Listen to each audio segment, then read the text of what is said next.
घटना जिसे सुनकर आपके रोंगटे खड़े हो जाएंगे। फिर भूल गई, सुमरण करना छोड़ दिया। वैसे किसी को क्या पता भाई नाम ले रखा है, सुमरण कर रही है या ना कर रही है। नाम का तो हो गया, मोहर लग गई भाई रामपाल की चेली है ये, रामपाल जी महाराज गुरु है इसके। तो मैंने सुमरण करना छोड़ दिया। 4 महीने प्रशंसा कर रही इतनी, जो तेरे गुरु जी मेरे को ठीक कर दे, मेरी कैंसर की बीमारी ठीक कर देंगे तो मैं नाम भी ले। क्लियर बता दो मेरा इलाज है या ना है। मेरे छोटे छोटे बच्चे हैं। तो गुरु जी ने हंस के कहा ऐसी कोई बीमारी है जो ठीक नहीं हो सकती इस चीज पे भी। तो गुरु जी ने कहा ये मैंने तेरे सिर पे हाथ रख दिया है और तुम परमात्मा की शरण में आ गई, तो ईब तेरे को इन्हें घबराने की जरूरत नहीं है। तो वो डॉक्टर बोले कौन है तेरा गुरु, कौन सा गुरु का नाम ले रखा।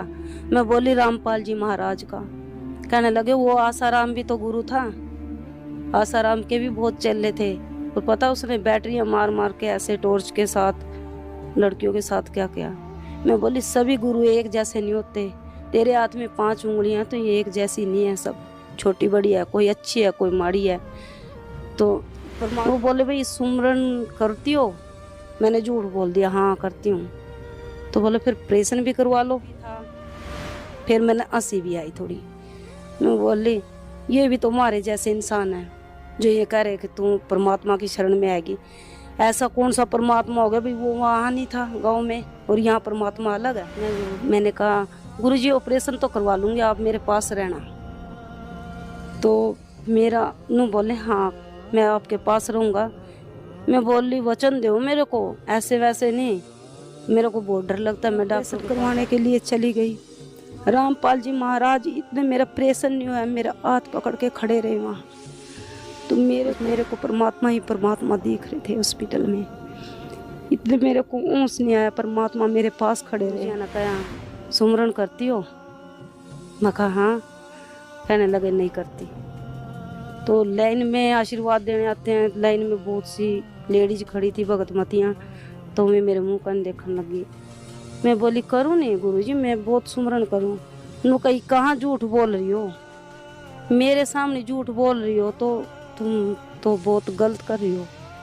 मैं बोली परमात्मा मैं हाथ जोड़ के खड़ी हो गई। धर्म में प्रचलित सभी देवी देवताओं की पूजा पाठ किया करती थी। इसी तरह उन्होंने नवरात्रि में शेरा वाली माँ दुर्गा के व्रत उपवास भी रखे। एक दिन देवी माँ ने स्वप्न में आकर रजनी जी से 1.25 महीना जोत जलाने के लिए कहा। नवरात्रे आते हैं उसमें मैंने जोत लगा रखी थी देवी की। तो मेरे को सपने में आके देवी ने कहा भाई मेरी 1.25 महीने की जोत चलाओ।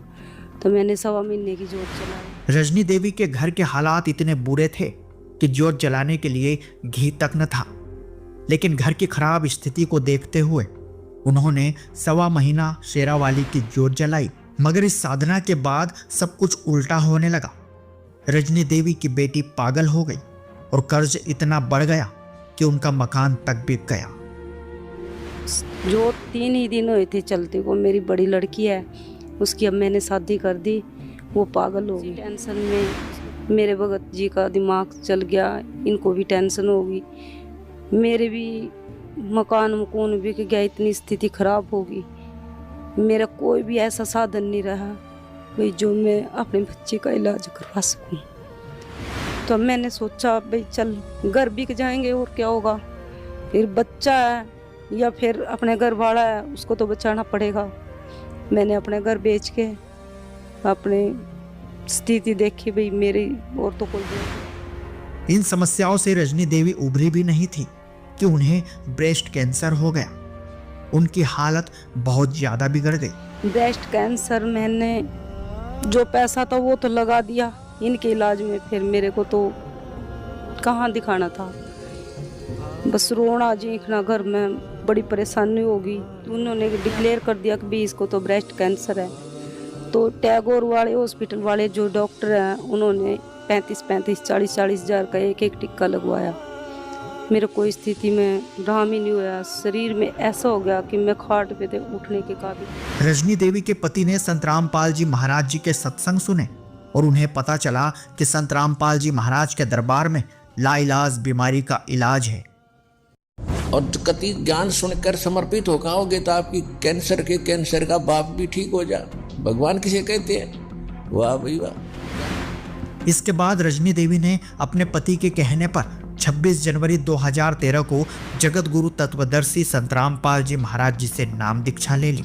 लेकिन रजनी देवी को अभी तक भी संत रामपाल जी महाराज पर पूरी तरह विश्वास नहीं हो रहा था और वो उन्हें एक साधारण इंसान समझने की भूल कर रही थी। रजनी देवी अपने बुरे हालातों के चलते इतना टूट चुकी थी कि अब उन्हें किसी पर भी विश्वास नहीं रहा था। इन्होंने गुरु रामपाल जी महाराज का सत्संग सुना।